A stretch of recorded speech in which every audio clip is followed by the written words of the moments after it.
Good morning, everyone. This is The Legend of the Blue Bonnet, an old tale of Texas, retold and illustrated by Tommy DePaula.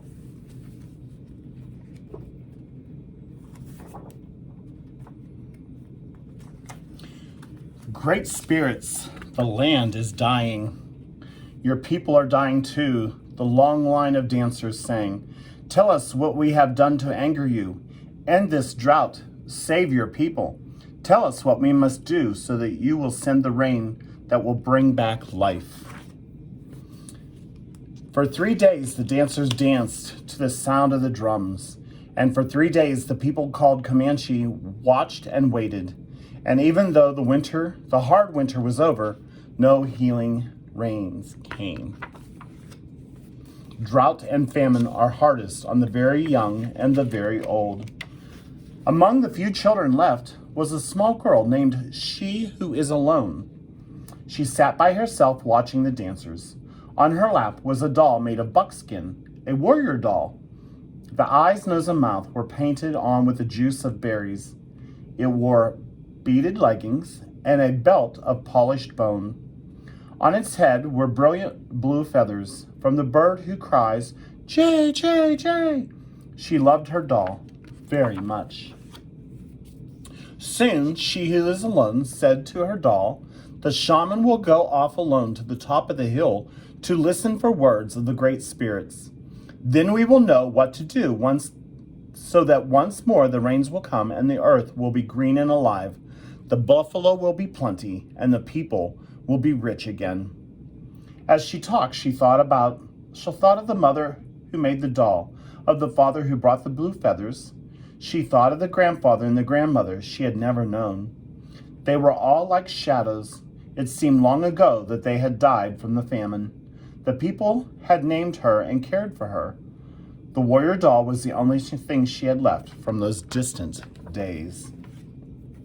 The sun was setting. The runner called as he ran through the camp, "The shaman is returning." The people gathered in a circle and the shaman spoke. "I have heard the words of the great spirits," he said. "The people have become selfish. For years they have taken from the earth without giving anything back. The great spirits say the people must sacrifice. We must make a burnt offering of the most valued possession among us. The ashes of this offering shall then be scattered to the 4 points of the earth and the home of the winds. When this sacrifice is made, drought and famine will cease. Life will be restored to the earth and to the people." The people sang a song of thanks to the great spirits for telling them what they must do. "I am sure it is not my new bow that the great spirits want," a warrior said. "Or my special blanket," a woman added. As everyone went to their teepees to talk and think over what the great spirits had asked. Everyone, that is, except She Who Is Alone. She held her doll tightly to her heart. "You," she said, looking at the doll, "you are my most valued possession. It is you the great spirits want." And she knew what she must do. As the council fires died out and the teepee flaps began to close, the small girl returned to the teepee where she slept to wait. The night outside was still except for the distant sound of the night bird with the red wings. Soon everyone in their teepee was asleep, except She Who Was Alone. Under the ashes of the teepee fire, one stick still glowed. She took it and quietly crept out into the night. She ran to the place on the hill where the great spirits had spoken to the shaman. Stars filled the sky, but there was no moon. "Oh, great spirits," She Who Is Alone said, "here is my warrior doll. It is the only thing I have from my family who died in this famine. It is my most valued possession. Please accept it." Then, gathering twigs, she started a fire with the glowing fire stick. The small girl watched as the twigs began to catch and burn.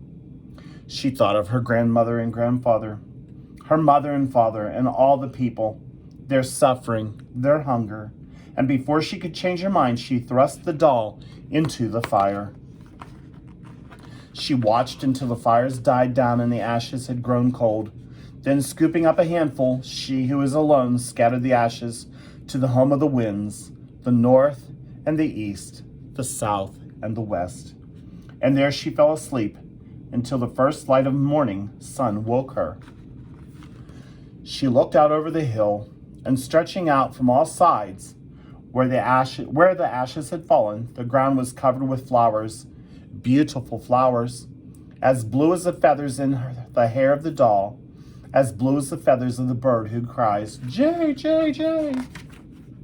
When the people came out of their teepees, they could scarcely believe their eyes. They gathered on a hill with she who is alone to look at the miraculous sight. There was no doubt about it. The flowers were a sign of forgiveness from the great spirits.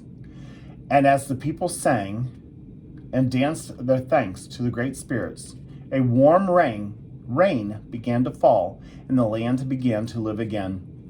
From that day on, the girl who was known by another name, one who dearly loved her people. And every spring, the Great Spirit remembers the sacrifice of the little girl and fill the hills and valleys of the land now called Texas with the beautiful blue flowers, even to this very day. I hope you enjoyed our story today. It's a great legend, and it shows a lot of love for her people. Have a wonderful day, and I'm glad you were here today.